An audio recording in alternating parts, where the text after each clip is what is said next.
হওয়ার শর্ত আছে, এই শর্তগুলো আমরা শুনব। 5টা শর্ত। প্রাইমারি শর্ত হচ্ছে নেসাব পরিমাণ সম্পদের মালিক হওয়া, আর এটা হাওলানিল হাউল 1 বছর থাকা, এগুলো হচ্ছে প্রাইমারি শর্ত। আরো 3টা সেকেন্ডারি শর্ত হচ্ছে আল মিলকিয়া, পূর্ণ ওনারশিপ থাকা, আর জিয়াদা, এটা আপনার অতিরিক্ত টাকা এটা হওয়া, আর হচ্ছে আদামুদ্দুয়ুন, ঋণ না থাকা। এই 5টা শর্ত আমি ব্যাখ্যা করলে আপনি বুঝবেন। 1 নম্বর হচ্ছে নিসাব পরিমাণ সম্পদের মালিক হওয়া। আপনি সামান্য কিছু সম্পদের মালিক হইলে এখান থেকে জাকাত দিতে হবে, শরীয়ত কিন্তু এটা বলে নাই। সুবহানাল্লাহ। আপনি জাকাতের নিয়ম শুনলে দেখবেন যে ইসলাম কতটা ব্যালেন্সড।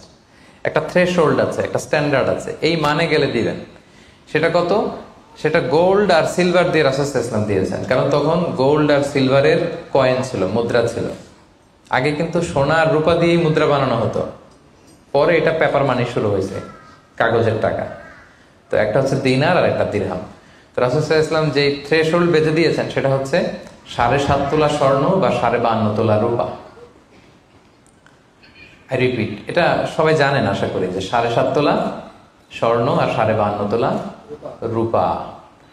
আধুনিক সময়ে গ্রাম দিয়ে দোকানদাররা হিসাব করে, তো গ্রাম দিয়ে যদি আপনি বুঝেন তাহলে 85 গ্রাম স্বর্ণ অথবা 595 গ্রাম রূপা, এটা হচ্ছে থ্রেশহোল্ড নিসাব, অথবা এর সমপরিমাণ অর্থ, ক্যাশ টাকা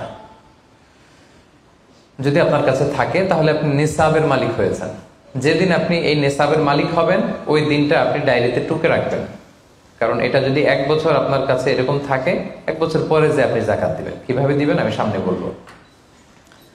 তো এই নেসাব নিয়ে একটা প্রবলেম আছে। প্রবলেমটা হচ্ছে 7.5 তোলা স্বর্ণ আর 52.5 তোলা রূপার দাম কিন্তু এক না। 52.5 তোলা রূপার দাম খুব কম, আর 7.5 তোলা স্বর্ণের দাম অনেক বেশি। এটা হইল একটাই কম আর একটা বেশি। ঘটনা হচ্ছে রাসূল সাল্লাল্লাহু আলাইহি ওয়াসাল্লাম যখন এই থ্রেশহোল্ডটা বেঁধে দিয়েছিলেন নিসাবটা, তখন দুইটার মান সমান ছিল। তখন 7.5 তোলা স্বর্ণ দিয়ে 52.5 তোলার মতো রূপা পাওয়া যেত, অথবা কেউ 52.5 তোলা রূপা বিক্রি করলে 7.5 তোলা স্বর্ণ পেত। কিন্তু পরে সিলভার ফল করতে শুরু করলো, ফল করতে করতে আজকে এই অবস্থা। গোল্ড আবার খুব একটা ফল করে নাই, ফলে গোল্ডের স্টেবিলিটিটা এখনো রয়ে গিয়েছে। তো এখন আপনি কোনটা ধরে দিবেন জাকাতটা? যদি আপনি রূপা ধরেন, কথার কথা, রূপা যদি এই 1 ভরির দাম 1000 টাকা হয়, তাহলে 52.5 ভরির দাম কত? 52,500 টাকা। কিন্তু স্বর্ণ যদি আপনি হিসাব করেন, 1 ভরি যদি 50,000 হয়, 7.5 ভরি কত? 3.5 লাখ প্লাস, তাহলে প্রায় 7 গুণ কম বেশি, তাই না? এটা নিয়েই হয়ে গেছে জটিলতা। তো এখন আপনি কোনটা ধরে দিবেন? অনেকে বলে না গোল্ড দিব, কারণ গোল্ড ফল করে নাই, এটার যে স্ট্যান্ডার্ড এটা এখনো বজায় আছে। এটা নিয়ে অনেক আলোচনা, আমি খুব সংক্ষেপে বলি। কেউ বলে গোল্ড দিব, কেউ বলে রূপা দিব। এখন আমি কি বলি? আমি আপনাদেরকে সাজেস্ট করবো আপনারা রূপারটা ধরবেন। রূপারটা ধরলে কি লাভ হবে জানেন? 2 দিকেই লাভ, আপনারও লাভ, যিনি নিবে আরো লাভ। রূপারটা ধরলে বেশি সংখ্যক লোক জাকাত দান করতে হবে, তাই না? আর বেশি সংখ্যক গরিব লোকও টাকা পাবে, কি বলেন? তো 2 পক্ষে লাভ হইল না। এখন প্রশ্ন করতে পারেন, হুজুর ও পাইছে ওর লাভ, আমার লাভ কি? আপনার তো সবচেয়ে বড় লাভ, আপনি সওয়াব পাবেন আখিরাতে। এটা আমাদের বেশি দরকার না? কি বলেন? যিনি গ্রহীতা উনি পেয়ে লাভ, তার লাভ হইল, আর যিনি দাতা তিনি সওয়াব পেয়ে লাভবান হইলেন, তিনি সম্মানিত জাকাত দাতা হইলেন। অল্প আসুক না, ধরেন আপনার 1000 টাকা জাকাত আসছে, তা আপনি যদি 1000 টাকা জাকাত দেন, এটা আপনার হৃদয়ে একটা প্রশান্তির কারণ হবে না যে আমি সম্মানিত জাকাত দাতা, আলহামদুলিল্লাহ, আই এম এ জাকাত পেয়ার। এবং এত বড় একটা ফরজ ইবাদতের লিস্টে যে আপনি ঢুকতে পারছেন, এটাও তো কম কিসে, কি বলেন? এজন্য স্বর্ণেরটা না ধরে রূপারটা ধরবেন। আপনাদের যে টাকা পয়সা, আপনাদের তো হীরা দিয়ে করা দরকার আপনাদের নেশা। এনিওয়ে, তো এজন্য আপনারা রূপারটা ধরবেন, তাহলে লোকজন উপকৃত হবে বেশি, সম্মানিত ভাই এবং বোনেরা।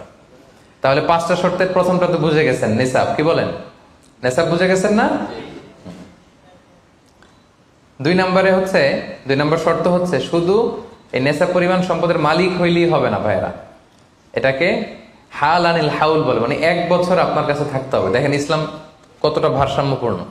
কিছু টাকা আপনার কাছে থাকলে এই জাকাত দাও না, এটা 1 বছর থাকতে হবে। যদি দেখা যায় যে আপনার সব খরচ শেষে 1 বছর এই টাকাটা আপনার কাছে অলস পড়ে আছে, তাহলে বোঝা গেল যে আপনি সম্পদশালী এবং আপনার অর্থের একটা স্টেবিলিটি আছে।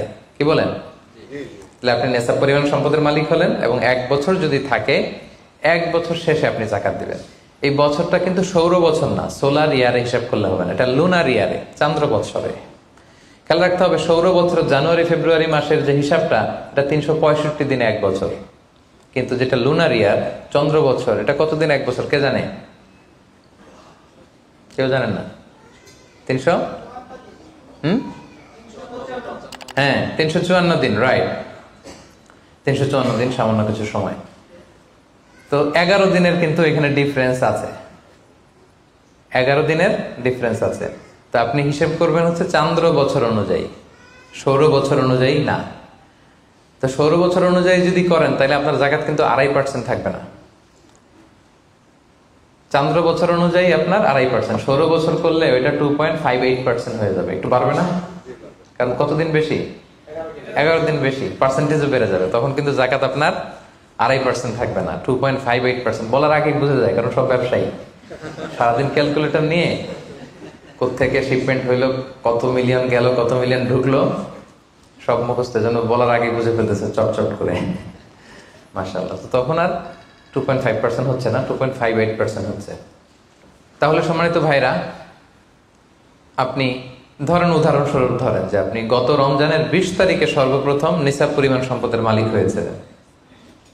তো তারপরে আপনি খেয়াল করবেন যে দেখি সারা বছর এই পরিমাণ অতিরিক্ত অলস টাকা আমার কাছে পড়ে থাকে কিনা। থাকতে থাকতে থাকতে থাকতে এই রমজানের 20 পর্যন্ত দেখেন যায় টাকা ওইটা তো আছে, আরো হয়েছে টাকা। তো তার মানে আপনি এখন জাকাত দিবেন, যেহেতু নিসাবের মালিকও হয়েছেন, আবার পূর্ণ একটা চন্দ্র বছরও আপনার অতিক্রম করেছে, স্থায়ী হয়েছে, তখন আপনি জাকাত হিসাব করবেন। তাহলে 2টা শর্ত বুঝলেন না?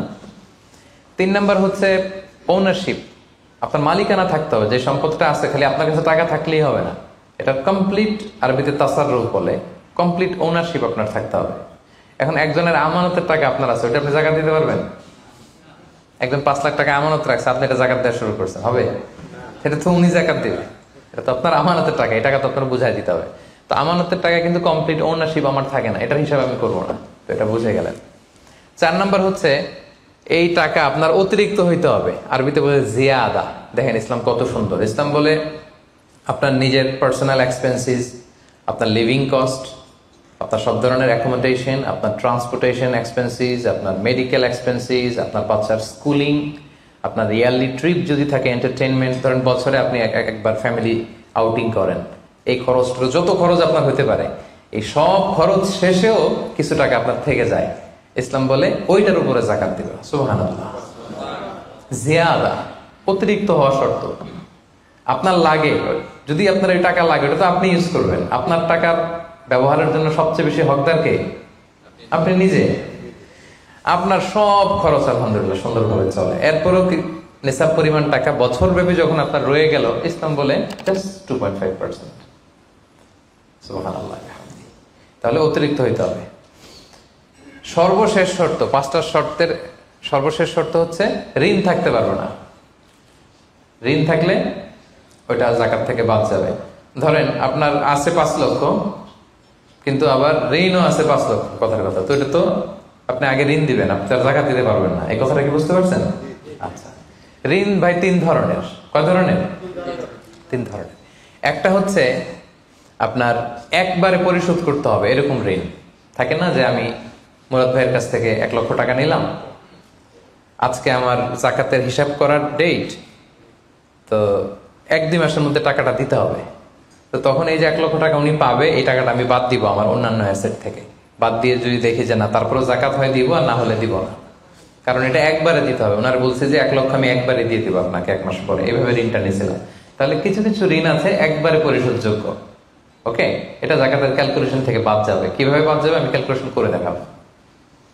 ঋণের দ্বিতীয় প্রকার হচ্ছে ইনস্টলমেন্টের কিছু ঋণ আছে, কিস্তিতে দেয়া লাগে। লেটস সে আমি 1 কোটি টাকা দিয়ে একটা গাড়ি কিনেছি, BMW গাড়ি, বা 50 লক্ষ টাকা দিয়ে আমি একটা হুন্ডা গাড়ি কিনেছি, 50 লক্ষ টাকা। তো এটা আমি কিস্তিতে কিনেছি। কিস্তির ঋণ যদি হয় তাহলে আপনি কিন্তু পুরোটা বাদ দিতে পারবেন না, তখন সর্বোচ্চ 12 মাসের কিস্তি বাদ দিতে পারবেন, 12 মান্থসের, তাও এই চন্দ্র মাসের হিসাবে। কারণ জাকাতের হিসাবটা কি 12 মাসের হিসাব, তাই না? এটা একটা ইয়ারলি ক্যালকুলেশন। আপনি পুরোটা যদি একবারে বাদ দেন তাহলে তো আপনার আর জাকাতই দেওয়া লাগবে না। কি বলেন? বাংলাদেশে অনেক বড় বড় সিআইপি ব্যবসায়ী আছে, ওনারা হাজার হাজার কোটি টাকা ব্যাংক থেকে ব্যবসায়ের কারণে ঋণ নেন এবং ওনাদের ঋণ খেলাপি হয়। তো ওনারা যদি বলে হুজুর আমার তো ঋণ আছে, তো উনি আর জাকাত দিবে কি? ওনারাই তো আমার জাকাত দেওয়া লাগবে এখন। কি বলেন? এরকম বড় বড় সিআইপিরা যদি ঋণের দোহাই দেয়, উনি আর জাকাত দিবে কি? উনি তো ঋণী। তাহলে উনারই কিছু জাকাত আমাদের দেওয়া লাগবে, কারণ আমরা জাকাতের 8টা খাতের মধ্যে একটা পড়েছি, বল গরিমিনা। কি বলেন? ঋণগ্রস্ত ব্যক্তিকে জাকাতের টাকা দিয়ে হেল্প করা যায়, তো উনি আর দিবে কি? উনারে দিই আমরা। ওই ঋণ বাদ দেওয়া যাবে না।